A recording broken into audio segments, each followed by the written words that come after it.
This is Debbie, and welcome to another brand new episode of The Offbeat Life, where I speak to inspiring individuals who ditch the norm to live their best life and become location independent.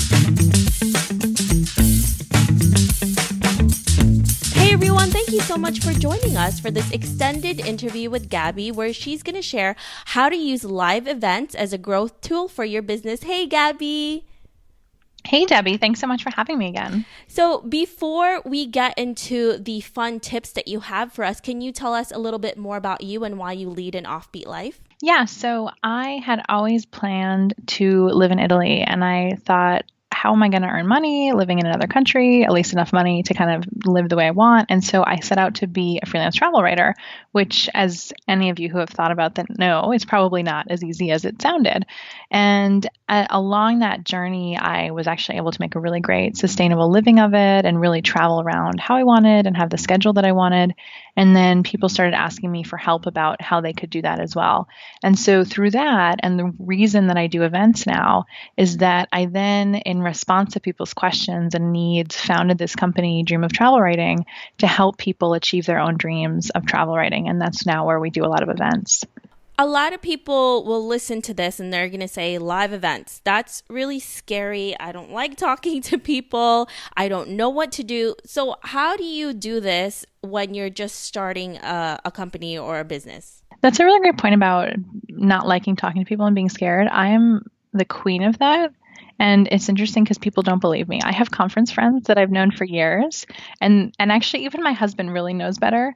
But he tells me that he's even not sure that he believes that, even though he knows better.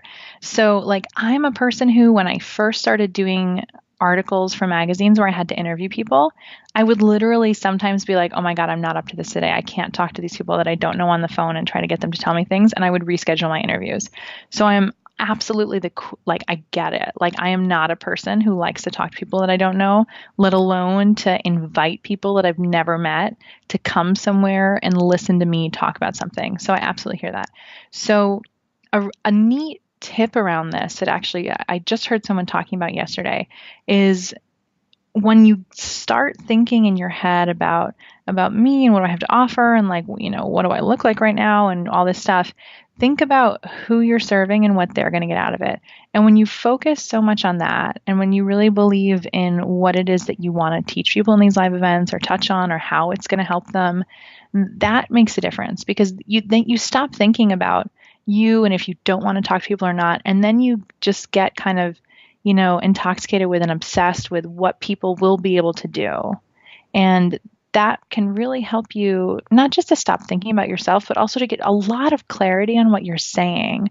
Because I often find that when people get up to speak, when they are thinking about what they're supposed to say, especially emphasis on the supposed to say or how they're supposed to introduce themselves, there's kind of all these waves and maybe they stop in the middle and apologize. But once you kind of say this person needs to know this, or this person needs your advice about this because tomorrow they're going to be in this situation, then they go. And so focusing on the other person's needs in an urgent way is this neat little hack to just get around that.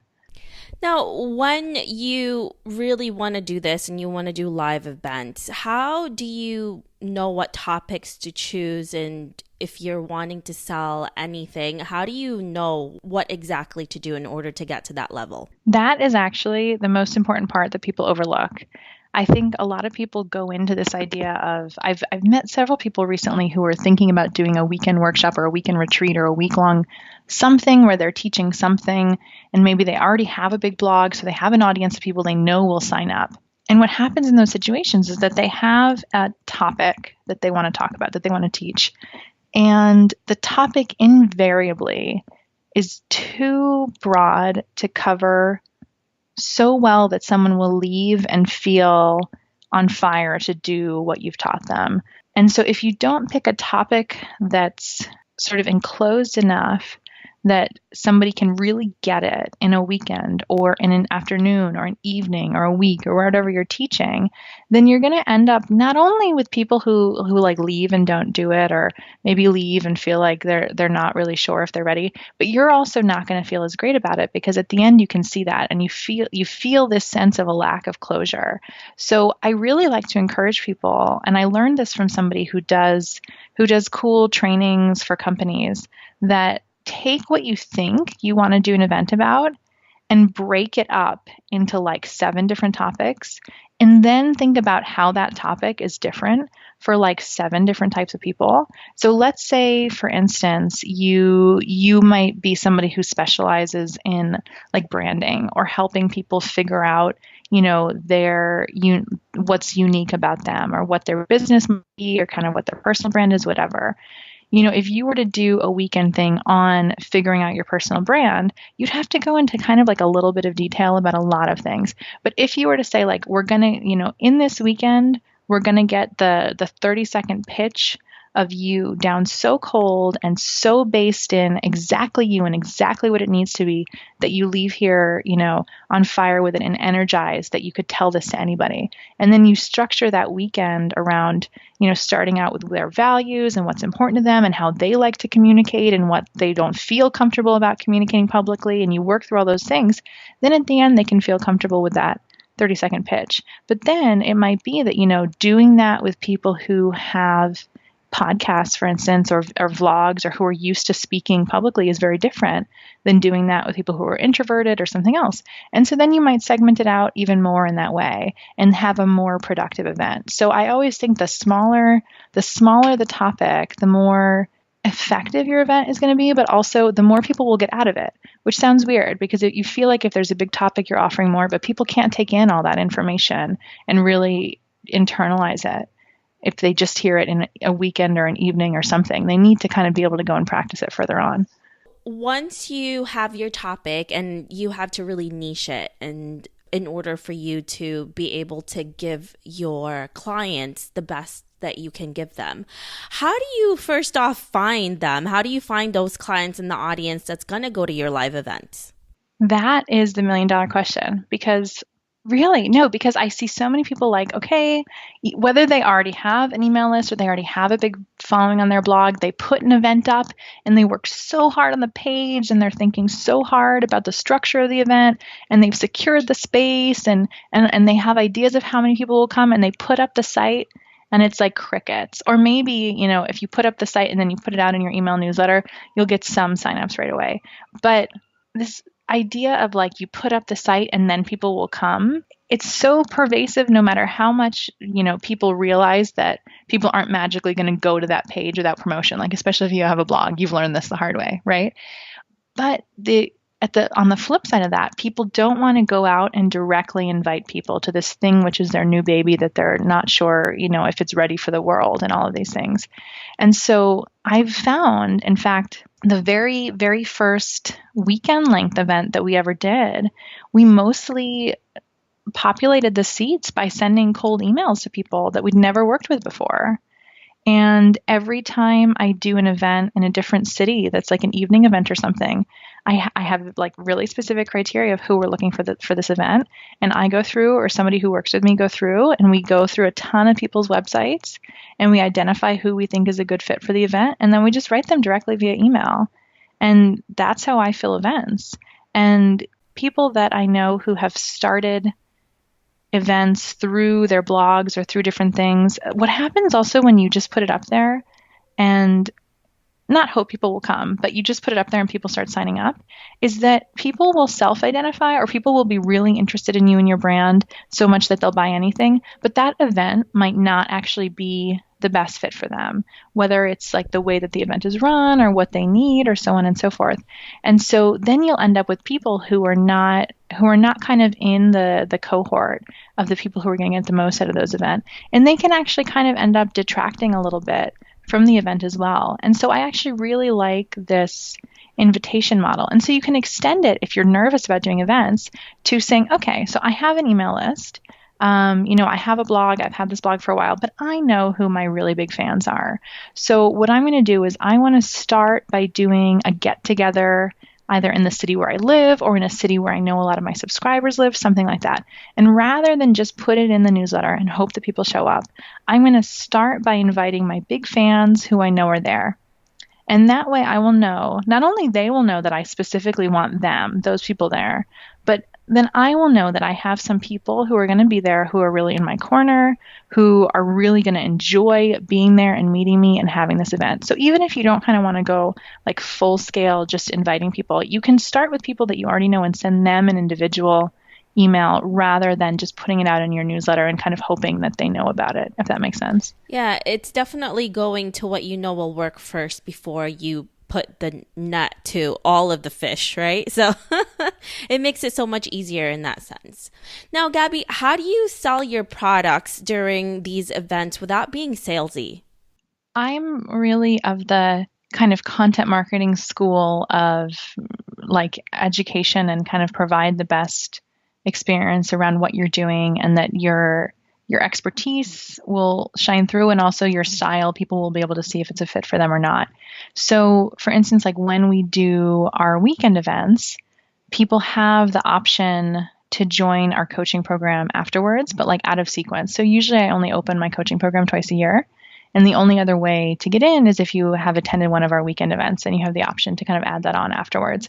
And I don't actually say it at all during the event. I really just focus on making sure that everybody there is getting so much out of the experience that they're currently having that they can see the possibilities for themselves of how far they can go with additional support in different areas. That's so true. The more you become salesy and pitchy, the more people will try to stay away from you because they know you're trying to sell them something. So that's such a great way to do that without being salesy to people. Gabi, thank you so much for talking with us and for giving us all of these tips. If our listeners want to know more about you, where can they find you? Yeah, so the website actually where we have our own retreat location where we run events, but other people can run events as well, is rosewoodwritingretreats.com. And my website for all of the travel writing education that we do is dreamoftravelwriting.com. Perfect. Thank you so much, Gabi. I really appreciate you talking to us today. Thank you, Debbie. I really appreciate your great questions, and I hope that some of your listeners can hear some things from this and maybe get inspired about some things they could do in their own businesses that they hadn't thought about before. Oh, I'm sure they will. Thank you. I hope you enjoyed this extended interview with Gabi. Make sure to visit theoffbeatlife.com. Again, that's theoffbeatlife.com to get the full interview with Gabi where she shares how to become a freelance travel journalist. Hey Offbeat family, I really appreciate you listening to this episode. I would love to hear more from you and what you think of the podcast. Suggestions on guests, topics we can discuss, or maybe you just want to be friends. Why don't we chat some more on Facebook at The OB Life or send me a message at hello@theoffbeatlife.com. I can't wait to hear from you.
Still here?